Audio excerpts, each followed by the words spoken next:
नमस्कार। एसएमडी के online classes में स्वागत है। आज हम 11वीं साइंस का केमिस्ट्री में आगे टॉपिक देखते हैं। जैसे पिछले वीडियो में आपको मैंने तो एसआई पद्धति में जो मूल मात्रक है उनके बारे में बताया था। अब जो एसआई पद्धति है उसमें हम कुछ पूर्वलग्न काम में लेते हैं, उनके बारे में देखते हैं। देखो यहाँ पर है ये 10 को डेका लिखा जाता है और इसका संकेत है डीए लिखते हैं। अब इससे ऊपर की ओर पावर है वो माइनस में है और इसके नीचे की ओर पावर है वो प्लस में है। तो ऊपर की तरफ जैसे 10 की पावर -1 है उसे हम डेसी लिखते हैं डी, 10 की पावर -2 को सेंटी सी, 10 की पावर -3 को मिली एम, 10 की पावर 6 को माइक्रो म्यू, 10 की पावर 9 को नैनो एन, 10 की पावर 12 को पिको पी, 10 की पावर 15 को हेम्टो एफ, 10 की पावर -18 एटो ए, 10 की पावर -21 जेप्टो जेड और 10 की पावर -24 को योक्टो और इसे y से रिप्रेजेंट करते हैं।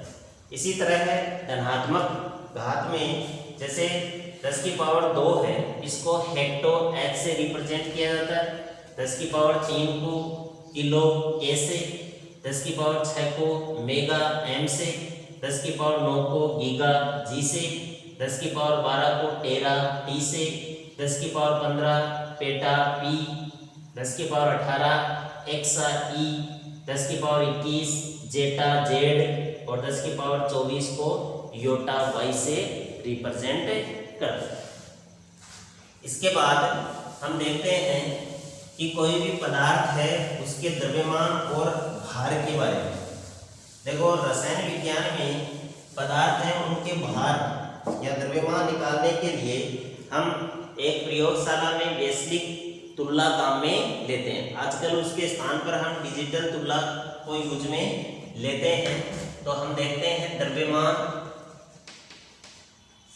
व भार, द्रव्यमान व भार। यहाँ पर द्रव्यमान का मीन्स क्या है, कोई भी पदार्थ है उसमें उपस्थित द्रव्य पदार्थ की मात्रा, कोई भी पदार्थ है उसमें उपस्थित द्रव्य पदार्थ की मात्रा है उसका द्रव्यमान कहलाता है। और भार है, भार क्या होता है, कोई भी पदार्थ होता है उस पर लगने वाला गुरुत्व बल, कोई भी पदार्थ है उस पर लगने वाला गुरुत्व बल। जैसे पृथ्वी पर जैसे कोई वस्तु है उसका भार है 2 किलोग्राम, कोई भी वस्तु है उसका भार है 2 किलोग्राम, तो उस वस्तु में उपस्थित द्रव्य की मात्रा है, उस वस्तु में उपस्थित द्रव्य की मात्रा क्या है 2 किलोग्राम।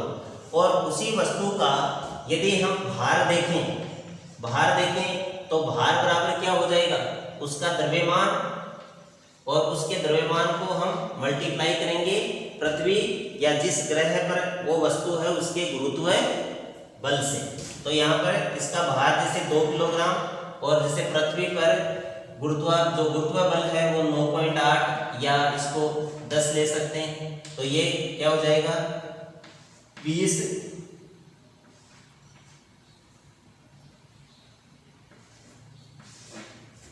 अब देखो इसी तरह है, इस वस्तु को यदि हम अन्य ग्रह पर ले जाएंगे, इस वस्तु को अन्य ग्रह पर ले जाएंगे तो इसके भार में परिवर्तन हो जाएगा।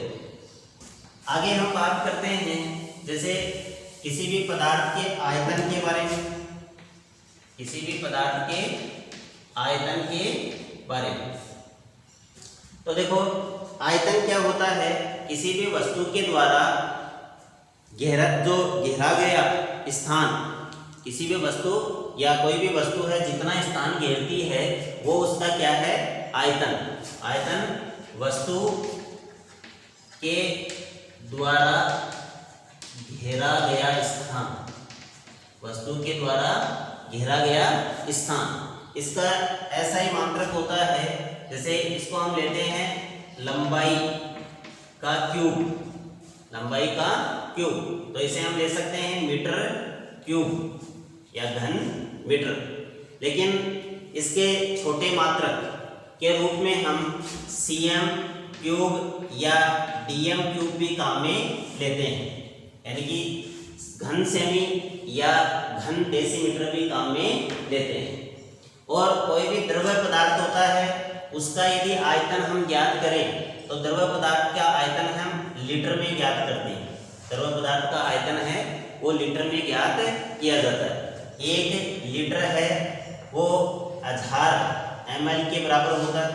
1 लीटर बराबर 1000 ml होता है और 1000 cm क्यूब बराबर होता है 1 dm क्यूब। 1000 cm क्यूब बराबर होता है 1 dm क्यूब। इसी तरह है आगे हम लेते हैं घनत्व।